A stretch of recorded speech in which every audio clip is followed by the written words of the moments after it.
حضرت شیخ سعدی رحمۃ اللہ علیہ بیان کرتے ہیں کہ میں دیار بکر میں ایک بوڑھے کا مہمان تھا جو بہت سے مال کا مالک تھا اور ایک خوبصورت لڑکے کا باپ تھا۔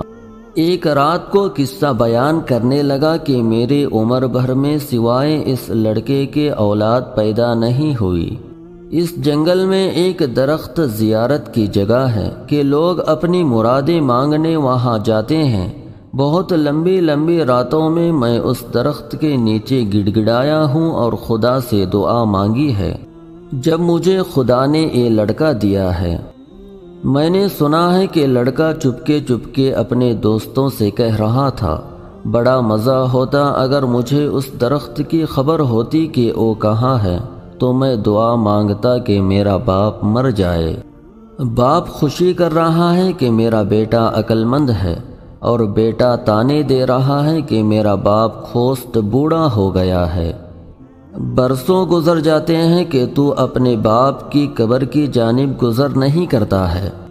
تو نے اپنے باپ کے ساتھ کیا نیکی کی ہے کہ اسی نیکی کی اپنے بیٹے سے امید رکھتا ہے۔ اس حکایت سے یہ معلوم ہوا کہ بڑھاپے کی اولاد پریشان کرنے والی ہوتی ہے اور ماں باپ کو ذلیل سمجھتی ہے، اور قطعے سے یہ بات معلوم ہوئی کہ اگر کوئی شخص یہ چاہے کہ اس کی اولاد اس کے ساتھ نیکی کا برتاؤ کرے تو اس کو اپنے والدین کے ساتھ نیکی کرنی چاہیے۔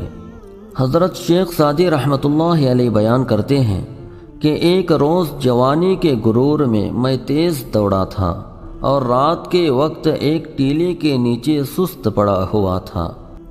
ایک کمزور بوڑھا بھی قافلے کے پیچھے پیچھے آ رہا تھا۔ اس نے کہا، کیا پڑا سو رہا ہے؟ اس لیے کہ یہ سونے کی جگہ نہیں ہے۔ میں نے کہا کہ چلوں کیسے کہ چلنے کی طاقت نہیں ہے۔ اس نے کہا، کیا تو نے یہ نہیں سنا ہے کہ عقل مندوں نے کہا ہے کہ چلنا اور چل کر بیٹھنا بہتر ہے کہ دوڑنے اور سفر سے عاجز رہنے سے؟ اے او شخص کہ تو منزل کا آروز مند ہے، مت دوڑ، میری نصیحت پر عمل کر اور صبر سیکھ۔ عربی گھوڑا تیز تھوڑی دور چلتا ہے، اونٹ آہستہ آہستہ رات دن چلا کرتا ہے۔ اس حکایت کا خلاصہ یہ نکلا کہ جوانی پر غرور گھمنڈ نہ کرنا چاہیے، اور اگر کوئی بوڑھا نصیحت کرے تو اس پر عمل کرنا چاہیے۔